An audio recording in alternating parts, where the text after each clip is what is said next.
ఈరోజు మన పొట్టి కిచెన్లో ఒక హెల్దీ రెసిపీని మీతో షేర్ చేయబోతున్నాను. ఈ హెల్దీ రెసిపీని మనం వారానికి ఒకసారైనా తీసుకున్నట్లయితే షుగర్ ఉన్న వాళ్ళైనా సరే, ఎలాంటి హెల్త్ ప్రాబ్లమ్స్ ఉన్న వాళ్ళైనా సరే చాలా ఆరోగ్యంగా హెల్దీగా ఉంటుందండి. సో దీన్ని ఎలా ప్రిపేర్ చేయాలనేది ఈ వీడియోలో చూసిద్దాము. దీనికోసం నేనైతే 1 కప్ జొన్నలని తీసుకున్నాను. ఈ జొన్నలని ఫ్రెష్గా కడిగి ఆరబెట్టి ఓ 2 డేస్ ఎండలో తీసుకుంటే మనకి హెల్దీగా ఆరోగ్యంగా ఉంటుంది. సో ఇలా బాగా ఎండిపోయినాక 1 కప్ జొన్నలని తీసుకుంటున్నాను. 1 కప్ జొన్నలని తీసుకొని ఒక మిక్సింగ్ జార్ తీసుకొని జార్లోకి యాడ్ చేసుకోవాలి. ఇలా యాడ్ చేసుకొని మూత పెట్టి బరకగా గ్రైండ్ చేసి తీసుకోండి. నెరే పిండిలా గ్రైండ్ చేసుకోకండి. కొంచెం ఇలా బరకగా గ్రైండ్ చేసి తీసుకున్నట్లయితే మనకి ఉడకపెట్టేటప్పుడు ఉప్మాలా చాలా బాగా వస్తుంది. సో దీనితో గట్క కూడా చేసుకోవచ్చు అండి. హెల్దీగా తాగొచ్చు, చాలా బాగుంటుంది. సో ఇలా గ్రైండ్ చేసుకున్న దీన్ని పక్కన పెట్టేసుకుందాము. పక్కన పెట్టేసుకొని స్టవ్ మీద ఒక కడాయి పెట్టుకోవాలి. దీంట్లో 1 టేబుల్ స్పూన్ లేదా 2 టేబుల్ స్పూన్ ఆయిల్ని యాడ్ చేసుకోండి. నేనైతే సుమారుగా 2 టేబుల్ స్పూన్ యాడ్ చేశాను. దీంట్లో 1 టేబుల్ స్పూన్ చొప్పున శనగపప్పు, మినపప్పు, ఆవాలు, జీలకర్ర తీసుకోవాలి. అన్నీ 1 టేబుల్ స్పూన్ చొప్పున తీసుకోండి.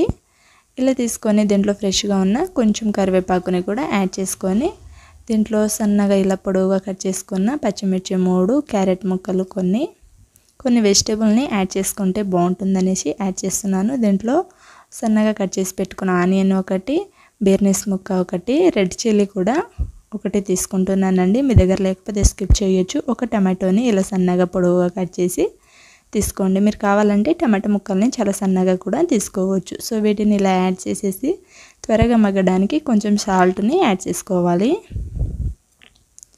సాల్ట్ని యాడ్ చేసేసుకొని అంతా ఒకసారి కలుపుకొని 3-4 మినిట్స్ వరకు బాగా కుక్ చేసుకొని తీసుకోవాలి. ఇలా మధ్య మధ్యలో కలుపుకుంటూ కుక్ చేసుకోండి. చూడండి, నేనైతే సుమారుగా 3 మినిట్స్ బాగా కుక్ చేసుకున్నాను.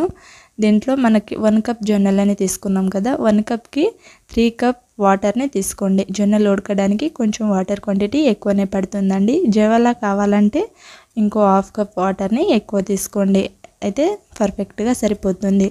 మనం ఇలా మరుగుతున్నప్పుడు వాటర్ అనేది బాగా మరిగించుకొని తీసుకోవాలి. మరిగించుకొని దీంట్లో కొంచెం కొంచెం యాడ్ చేసుకోవాలి. ఈ పౌడర్ అనేది అంతా ఒకేసారి యాడ్ చేస్తే మనకి గడ్డగడ్డల్లా ఉండల్లా వచ్చేస్తుంది. సో అలా రాకుండా ఉండడానికి కొంచెం కొంచెం యాడ్ చేసుకుంటూ ఇలా కలుపుకొని తీసుకోండి. చూడండి, మనకి ఉండలు అనేది లేకుండా పర్ఫెక్ట్గా రావాలి. సో ఇలా మధ్య మధ్యలో కలుపుకుంటూ దగ్గర పడేంత వరకు కుక్ చేసుకొని తీసుకోవాలి.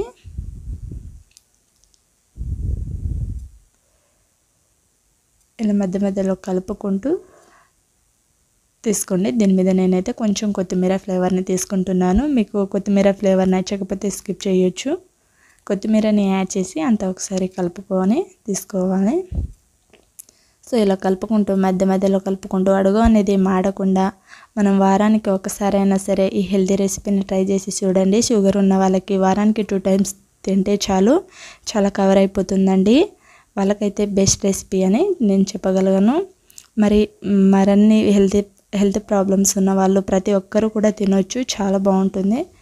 సో ఇలా కలుపుకొని మనకి అంత దగ్గర పడ్డాక స్టవ్ ఆఫ్ చేసి తీసుకోవాలి. స్టవ్ ఆఫ్ చేసుకొని ఒక సర్వింగ్ బౌల్ తీసుకొని సర్వ్ అవుట్ చేసుకొని వేడివేడిగా తిన్నట్లయితే చాలా బాగుంటుందండి. మీరు జవాలా తినాలి అనుకుంటే దీంట్లో ఈ వెజిటేబుల్ ఆయిల్స్ అనేది యాడ్ చేయకుండా కొంచెం ఉప్పేసి జవాలా చేసుకుని పెరుగుతూ తింటే టేస్ట్ అనేది చాలా బాగుంటుంది. ఎంతో హెల్దీకరమైన రెసిపీని మనం ట్రై చేసాం కదా. ఈ రెసిపీని మీరు చూసి డెఫినెట్గా ఒకసారి ట్రై చేయండి. ఎలా వచ్చిందో నాతో కామెంట్ చేసి షేర్ చేయండి. ఇలాంటి మరిన్ని రెసిపీస్ కోసం మన పొట్టి కిచెన్ ఛానల్ని సబ్స్క్రైబ్ చేసుకోండి. వీడియో నచ్చితే ఒక లైక్ చేయండి. మీ ఫ్రెండ్స్కి రిలేటివ్స్కి షేర్ చేయండి. Thank you for watching.